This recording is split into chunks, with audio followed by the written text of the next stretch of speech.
Hello. Welcome to the Road to October. I'm your host, Ryan Lorenz. In this podcast, we will navigate baseball history through the lens of the Fall Classic.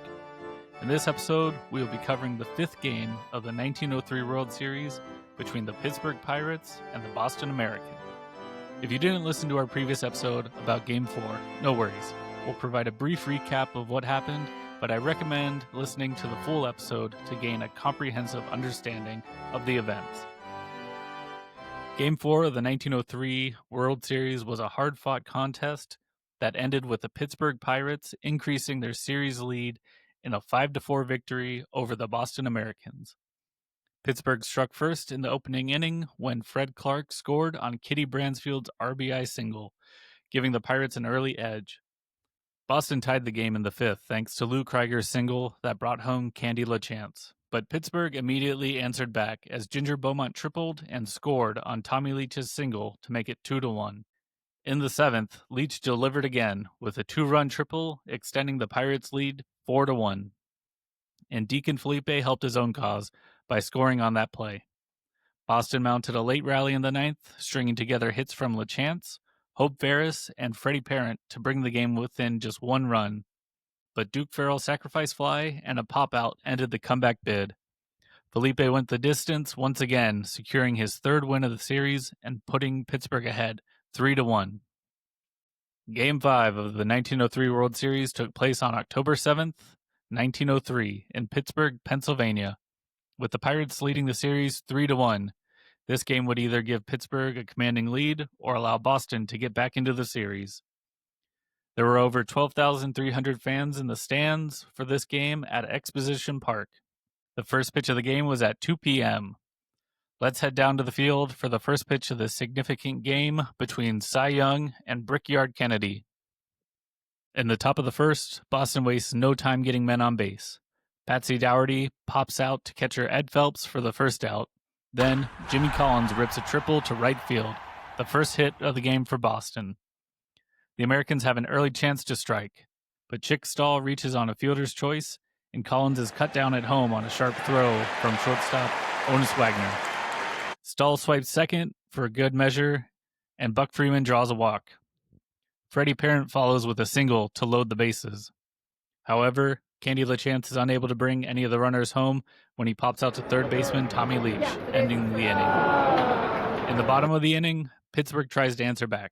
Ginger Beaumont flies to left, Fred Clark grounds out to third, and Tommy Leach singles to center, but Wagner grounds out to second to end the inning.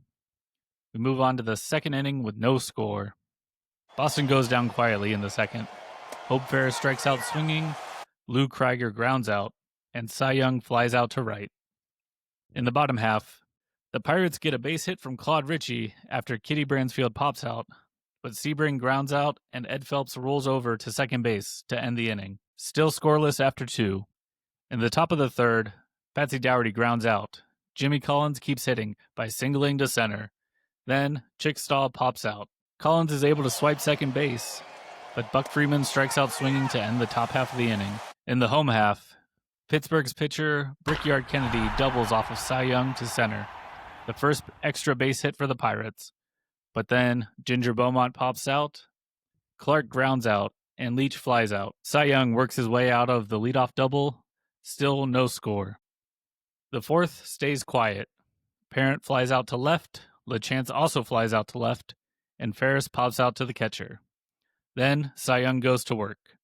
First, he strikes out Honus Wagner, then gets Bransfield to fly out to center, and Ritchie to ground out to third in the bottom half.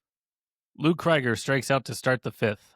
Cy Young reaches on a throwing error by Tommy Leach and advances to second. But then Dougherty grounds out, moving Young to third, and Collins flies out to left field to end the top half of the inning. Pittsburgh gets a break when Jimmy Sebring reaches on a fielding error by first baseman LaChance. Sebring moves to third on a sacrifice bunt from Phelps, but Kennedy and Beaumont both make outs to strand him there. Still nothing across from either side in a tense 0-0 duel. On to the sixth inning, and here's where things start to unravel for Pittsburgh. Chick Stahl reaches on a fielding error by Fred Clark. Buck Freeman singles to left, and suddenly the Americans have 2 on. Then, Freddie Parent reaches on a fielder's choice, but another missed catch error by Honus Wagner allow the runners to advance, and the bases are now loaded. The Pirates' defense is crumbling. Candy LaChance then draws a walk with the bases loaded. Stahl scores, and Boston takes a 1-0 lead. Then, Hope Ferris hits a ball to Honus Wagner, but another throwing error by Wagner. Buck Freeman and Freddie Parent both score, and it's suddenly 3-0 Boston. Lou Krieger lays down a sacrifice bunt to move the runners up, and Cy Young, doing it all himself, triples to left. LaChance and Ferris both score, extending the lead 5-0. And if that wasn't enough, Patsy Dougherty follows up with another triple, driving in Young. It's now 6-0 Boston. Collins pops out and Stahl grounds out to end the inning, but the damage is done. Cy Young now has a 6-run cushion. In the bottom half, Pittsburgh's bats remain silent. Clark pops out to second, Leach flies out to left, and Wagner grounds out to second. It's the top half of the seventh. Boston keeps pouring it on. Freeman singles, Parent singles, and another force out from LaChance. Hope Ferris drives in another run with a single, 7-0. Krieger walks to load the bases.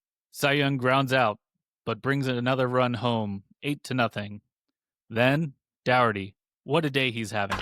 Triples again, scoring Ferris and Krieger. It's now 10-0 Boston. Collins grounds out to end the inning, but the Americans have blown it wide open. Cy Young stays dominant on the mound. Bransfield strikes out, Ritchie flies out, and Sebring pops out to right. Another clean inning. The Pittsburgh Pirates have pulled Brickyard Kennedy after 7 tough frames. Gus Thompson takes the mound. Chick Stahl greets him with a triple, and Freeman grounds out to bring him home.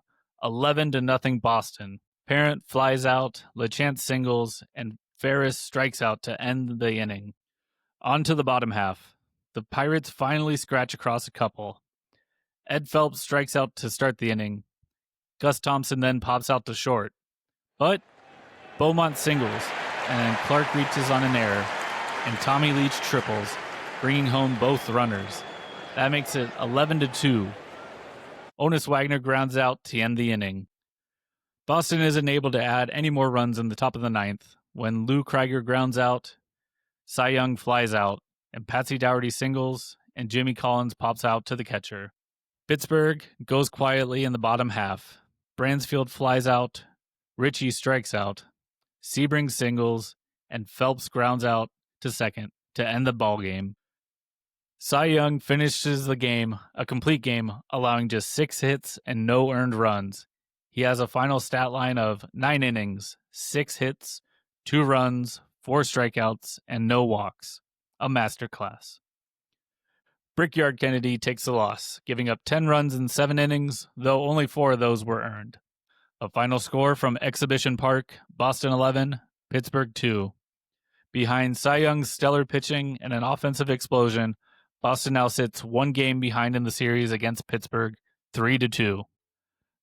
I'm Ryan Lorenz, and this has been The Road to October. Join us next time as Boston looks to even up the series in Game 6 when we get the same pitching matchup that we had in Game 2, Sam Lever versus Bill Dineen. Until then, thank you for listening, and we'll see you next time on The Road to October.